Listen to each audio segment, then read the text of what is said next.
Hey, what's going on, Guardians? My name is the Black Link, and today is a very big day within the world of Destiny 2.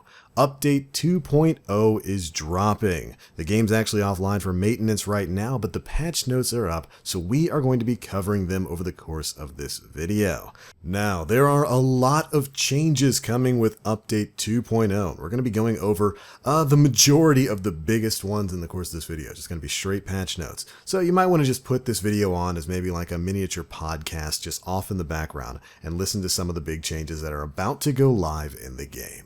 Now, let's move on into some of the big stuff from today. Destiny 2 Update 2.0. The patch notes have dropped, and we're going to go through all of those changes that are going to be coming to the game in just a few hours. Well, just a few hours is the time of this recording. Bungie's got the patch notes loaded up on their website. We'll have a link to that down in the description box below, but we're going to go ahead and go through this entire thing right now. So here we are, Destiny 2 Update 2.0. Let's go ahead and get into these. Now, first things first, we've got ourselves a bit of a service announcement. Destiny 2 Update 2.0 will bring many changes to the Destiny 2 experience in preparation for Forsaken. Some features may not be fully operational until September 4th. This is something they talked about in previous swabs. This is the final week of Season 3. Season 4, the Season of the Outlaw, begins on September 4th, so next week when Forsaken goes live. Let's get into some of the changes. For the player character, in general, subclass screen has been updated in preparation of Forsaken. That's kind of neat. I guess that's just to make room for the extra subclass trees on the description screen for your character subclass. For the weapons and armor, this is going to be some of the big stuff. For exotic armor, with hunters, the Orpheus rig is seeing a change. It no longer grants super energy on bloom and damage sharing. Kind of a big nerf there, makes me a little bit sad. They've raised the base super amount that you receive from tethers to create a more consistent and less exponential experience. And super energy gained is scaled up when more powerful enemies are tethered. When used with Mobius Quiver, grants additional tether shots, but does not grant ability energy on tethering targets. These are some actually large changes to the Orpheus rigs. I was hoping they wouldn't make any change to Orpheus at all. It's easily my favorite hunter exotic for PvE, so seeing a little bit of a nerf there with it no longer granting super energy on bloom and damage sharing, but at the very least they're making it so that when you tether majors and whatnot you get more super energy back. Also an interesting change there with Mobius Quiver, granting you additional tether shots. That's kind of cool. Alright, for the Celestial Nighthawk, we learned a bit more about this last week. It now grants 33% of your super energy back if a target is killed by this shot. Pretty big change. For the Wormhusk Crown, it no longer starts regeneration of health and shields, and instead grants a larger health and shield bump at the beginning of a dodge instead of at an end. So rather than dodging and having that health regenerate all the way back to the max and your shield regenerate all the way back to the max, it just gives you a little bit of just a little bit of the juice when you dodge now, rather than just giving you everything back. This was, of course, a nerf that I think a lot of us saw coming after recent months. Alright, moving on. The Knucklehead Radar. They've gained enhanced radar resolution when crouching. For the Lucky Pants, you've gained extended duration of the illegally modded holster perk. And for Shinobu's Vow, skip grenades return some energy when it damages an enemy. We know that this is gonna, basically, if you hit a bunch of enemies with the skip grenade, it'll almost give you your full grenade back. That's a pretty nice change. Alright, for Warlocks, aka the best class. First up, the Stag. Rift Drop from Death now has standard rift duration. That's something that's good. The previous rift did not last very long at all. For the Eye of Another World, ability recharge bonus is increased. For Nezarec Sin, they've increased the duration of abyssal extractors, and rapid kills extend the duration up to 20 seconds. That's great. The ability for Nezarec was one of those ones that it wasn't very pronounced, it didn't last very long. So extending that of up to 20 seconds, not a bad change at all. Now for the Skull of Dire Ahamkara, we learned about this last week. They've increased super energy gained from Nova Bomb kills, and killing higher ranked enemies now rewards more super energy. For the Transversive Steps, you've gained enhanced mobility, and after sprinting for a short time, your currently equipped weapon is automatically reloaded. Finally, for Winter's Guile, they've tuned damage and duration per stack to be more consistent. Alright, finally for Titans, the MK44 stand-asides, overshield granted by sprinting appears faster, so you don't have to run quite as long before you get that shield. For the Hollow Fire Heart, you get a base cooldown reduction when your super is uncharged in addition to a cooldown reduction when charged. So basically having on Hollow Fire is just going to make all of your abilities come back faster. Not too bad. Helm of Saint 14 now grants allies an overshield for a short duration when passing through Ward of Dawn, and for the Mask of the Quiet One, they've increased energy gained from incoming damage, and while critically wounded, health is granted from kills. Fantastic change for that helmet. Next up, we've got the Crest of Alpha Lupi, where the healing pulse is now more effective. For the Peacekeepers, they've gained increased movement speed when wielding an SMG. Then we've got the Worm God's Caress. They've tuned damage and duration per stack to be more consistent. I wonder exactly what that means. I like the Worm God. You get those melee kills. It's kind of like having the Winter's Guile. I do believe it is for Warlocks, but over there for Titans, you kill things, you get a melee damage bonus. It's really not a bad pair of exotic gauntlets at all. They say that they've tuned things to be a bit more consistent. Well, hopefully that's a good thing for them. Alright, for weapons, they're going to see some pretty big changes coming to these, so they gave us a bit of developer insight. With Forsaken, we've made a major change to the systems, the freedom to slot powerful weapons in either the kinetic slot or energy slot. This fundamental change necessitated a fresh look at a player's damage output in both PvE and PvP. This is of course because you guys know the weapon slots are changing. Shotguns and fusion rifles and sniper rifles can be like primaries, they can be kinetic, they can be special weapons, we're getting those back, and then we're going to have heavy weapons be like rockets and the heavier hitting specials like the Whisper of the Worm, the Legend of Acreus, stuff like that. So let's go ahead and see what exactly they've done balance-wise. Primary ammo weapons and special ammo weapons may exist in either the kinetic or energy slot. Heavy ammo weapons can exist only in the power slot. Ammo type and damage type are now fixed attributes on a specific weapon, and ammo distribution models updated entirely to support weapon slot changes. Energy weapons no longer deal bonus damage to active enemy supers. That's a very interesting change. I wonder why they would do that. For the ammo economy, this is what's going to take white ammo boxes. These are the primary ammo weapons. Hand cannons, scout rifles, auto rifles, pulse rifles, sidearms, and submachine guns. For your special ammo weapons, you've got fusion rifles, shotguns, sniper rifles, trace rifles, and single-shot grenade launchers. Finally, for the heavy weapons, we've got drum-loaded grenade launchers. That's stuff like the play of the game, I do believe. Rocket launchers, linear fusion rifles, and swords finally, with of course some of those special outliers we mentioned before like Whisper of the Worm and Legend of Acreus. The following Year 1 weapons have been moved to the kinetic slot. We've got Balligant, Shepherd's Watch, Hawthorne's Field Forge Shotgun, Alone as a God, the Raid Sniper, Perfect Paradox, the Frigid Jackal, and the Silicon Neuroma. And the following Year 1 weapons are now locked to solar damage. The Ikelos Shotgun as well as the Ikelos Sniper Rifle. We knew those changes were coming.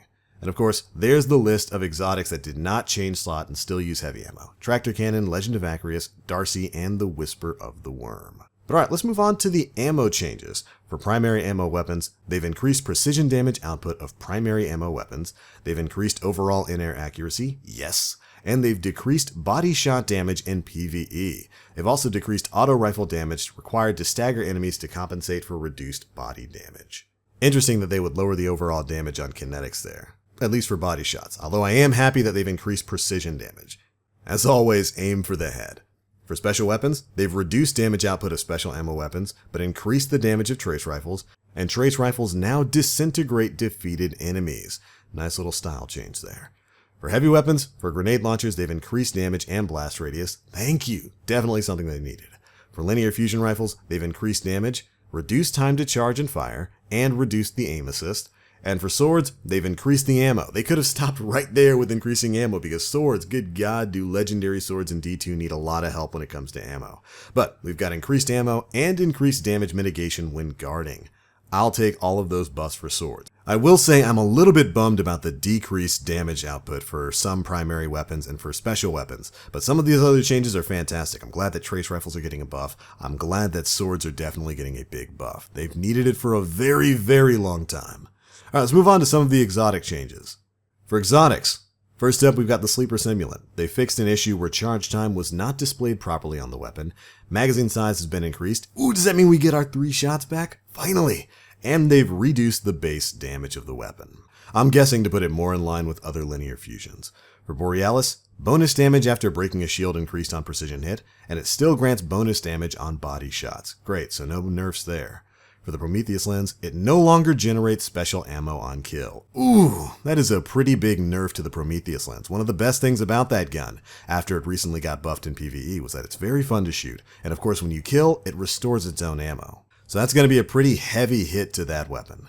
For Tractor Cannon, Repulsor Force's Weaken effect now also increases non-void damage by 33%, but no longer stacks with other Weaken effects. Oh, that's a crazy compromise there. So now, all damage is increased by 33% when you hit things with a Tractor Cannon, but it no longer stacks with Shadow Shot and Hammer Strike and stuff like that.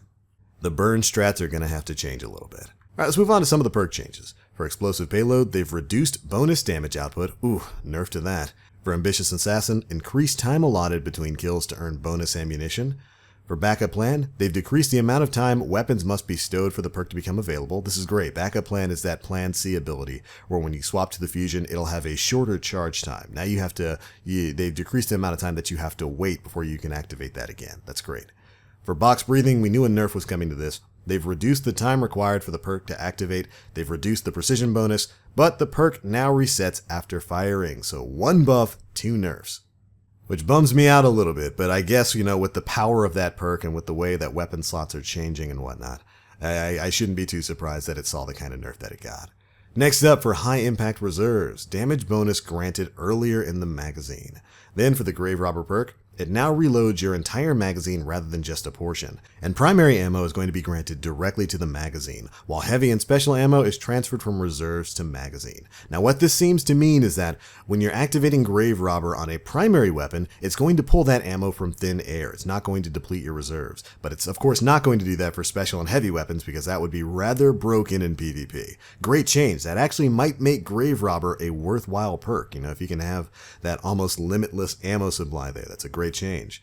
Next up for field prep, it increases inventory reserves and increased stow, ready, and reload speeds when crouched. Moving on, we've got auto loading holster. They've reduced the time required for the perk to activate when weapon is stowed, and for opening shot, they've increased fall off range where the weapon does more damage at longer ranges. Next up for auto loading holster, they've reduced the time required for the perk to activate when the weapon is stowed, and for the perk opening shot, they've increased the fall off range where the weapon does more damage at longer ranges. Finally, triple tap seeing a very big change. It grants ammo directly to the magazine and no longer pulls from reserves. That means as long as you're landing those crit shots, you're going to have basically unending ammo. Feels real good. Alright, moving on to the mod changes, starting with 2.0.0.1, which is dropping with Forsaken next week. Year 1 mods can no longer be inserted into gear or weapons. You will no longer be able to insert any mods into Year 1 gear or change the elemental damage type come next week. We knew that change was coming. Moving on from there, we've got some pretty big miscellaneous changes in general. For one, they've increased base Guardian melee damage, and it now takes only 2 melee hits to defeat an enemy Guardian in PvP. They're bringing back the 2 clap from D1. They've also increased the base damage of Seismic Strike, Hammer Strike, and Shield Bash. You can now one-hit shoulder charge people in Crucible. They've also adjusted the active super bonus damage resistance values, and added a timer to the status effect for Healing Rift, Empowering Rift, and Rally Barricade to communicate the time remaining before they expire. Just so you know, you're not the one standing in the Rally Barricade or standing on the Rift as a big attack is coming in and you can't hear it going away. For grenades, we learned a bit about these in last week's TWAB. For Axion bolts, they've increased base damage. They've also increased the amount of time it takes for the tracking strength to lower, so your grenade should be following people a little bit longer. Flashbangs, incendiary grenades, and storm grenades all saw increased base damage. And for scatter grenades, they've retuned range and fall-off ranges for the detonations for more reliable damage. Finally, for the stickies, magnetic, fusion, and flux grenades, they've increased base damage. Damage is now the same whether a target has been stuck or simply walked over a grenade when detonating. Magnetic grenade now detonates a second time only if it's attached to a target, and the second detonation no longer only occurs on the grenade itself and will now be applied to each individual target hit by the initial detonation. For skip grenades, they've increased the impact damage of each skip drone impact for a higher total potential damage. And finally, for Void Wall, they've increased the damage of the initial Void Wall wave.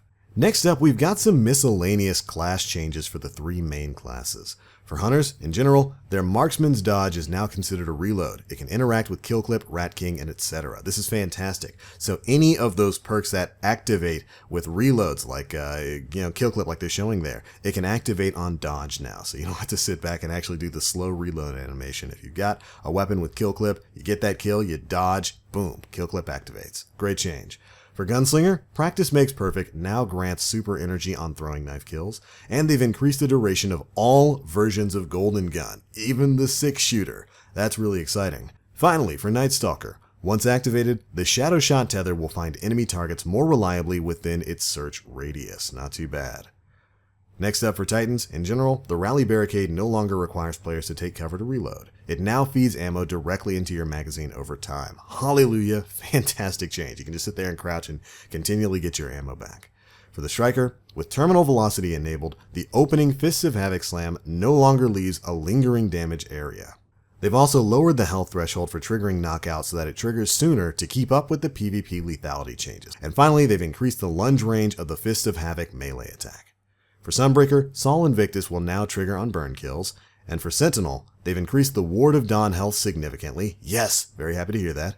They've also increased the amount of health provided by the Ward of Dawn overshield. For the Sentinel Shield Super, they've increased the shield throw projectile speed. Shield throw no longer loses damage after bouncing or ricocheting off targets. It's got a faster attack animation for grounded melee attacks, and they've increased Sentinel Super damage in PvE. With the Doomfang Pauldrons basically allowing you to keep your super up 24/7 in some areas, having increased Sentinel damage is going to be fantastic. Alright, moving on to Warlocks. In general, they've increased Healing Rift effectiveness. Empowering Rift now increases precision damage, which previously bonus damage was capped at the weapon's precision damage in PvP, which, yay! More precision damage. More of a reason to actually use Empowering Rift in PvP. For Stormcaller, they've increased the PvP damage of Stormtrance. Thank you. They've also increased Arc Soul's projectile speed. For Dawnblade, they've increased Dawnblade projectile speed and base tracking strength. Also, very much thank you. And for Voidwalker, they've significantly reduced the length of time that Blink disables your radar and HUD. We actually got to see a little bit of that in the PvP livestream that Bungie put off a while back. Also, the perk Chaos Accelerant no longer costs super energy to use, and they've increased the bonus damage granted by Chaos Accelerant for each Voidwalker grenade. Alright, we're getting into this thing. Next up is some PvE changes. First up, we've got the new Daily Heroic Story playlist, where Year 1 meditations have been retired and replaced with a Heroic Story playlist. These will share modifiers with Heroic Adventures and Strikes, and Forsaken campaign missions will be featured at 500 power, while Year 1 campaign missions will be featured at 200 power. Your destinations are also going to be seeing some changes. For one, wanted escapees from the Prison of Elders now roam the open world. However, they will not drop rewards until September 4th, 2018. That's next week. They've also increased the difficulty of Lost Sectors, and for an example, they've given EDZ Lost Sectors a power level of 240 now, so those enemies will be a little bit stronger. Next up, we've got some changes coming to adventures. First off, replayable adventures have been removed from destination vendors. That's kind of interesting. Heroic adventures have been added to all destinations, and destinations without heroic adventures before Forsaken will have them available during their Flashpoint weeks. A random heroic adventure will be available each day, and Mercury and Mars heroic adventures are, for the most part, unchanged. Finally, heroic adventures will share similar modifiers with daily heroics and strikes. Hopefully some of those modifiers from heroic adventures make their way into the strike playlist, like Elementalist. That's a great one that I always question why it's only in the heroic adventure playlist. Weird. Alright, let's move on to some of the changes coming to strikes. First up, Vanguard Strikes. The Heroic Strike playlist has been retired for all players and replaced with a single content-appropriate playlist. We've got Legacy Strikes, which is a strike playlist that matches the Legacy playlist that's currently available in Year 1. Recommended power is 200, and it will have modifiers. Fantastic. And then the Forsaken playlist, which is a strike playlist that has 3 difficulties to select from. The first is recommended power 300, which is not available when your level is 40 power or higher. Then power level 400, which is not available when your power again is 40 levels or higher. So if you're 441, you're not going to have access to the 400 playlist. And then finally, power level 500, which is always going to be available. These also will have modifiers. Very interesting change for the strike playlist. For the Nightfall, they've retired the Prestige difficulty. They've also increased the base difficulty for Nightfall activities, and players can choose one of 3 Nightfall strikes each week. Players may select only the strikes for which they own the appropriate expansions. And finally, Legacy players will still be able to enable modifiers via the challenge card, but scoring will be disabled in the 270 power Nightfall. Lastly, escapees from the Prison of Elders now appear in strikes, lost sectors, and public areas. I love that change. You guys know I loved it when the Blades of Crota would start roaming around in the world space before the Dark Below came out, and then they did the same thing with the House of Wolves. The Wolves are prowling. It felt really good to have this sort of thing back in D2. But enough about all that. Let's move into some of the other changes. We got some miscellaneous stuff like tower changes. They've increased the vault size to 500 slots, and players can now dismantle shaders in stacks of 5 in Master Rahul's vendor screen. Which is great. You can mass delete shaders at least in stacks of 5. I kind of wish it was more than that, because for some of these unwanted shaders, I've got hundreds upon hundreds of them, so oof, doesn't feel too good. And then, of course, some sad news. Cayde 6 has left the tower to investigate disturbances in the reef. No, tell him to come back. So they've removed treasure maps and scout reports for the time being. But alright, there we go, Guardians. That's it for some of the biggest changes that have come in patch update 2.0. These are a lot of the things you'll be able to experience later on today. Who knows, by the time you're watching this video, the game might already be back up and live, allowing you to enjoy some of the big changes coming to Destiny 2. But that is enough for me going through these patch notes. Those are some of the biggest changes. Those are my thoughts on them. Be sure to leave me yours down in the comment section below.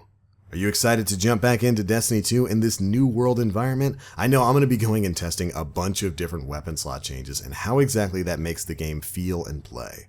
Can't wait.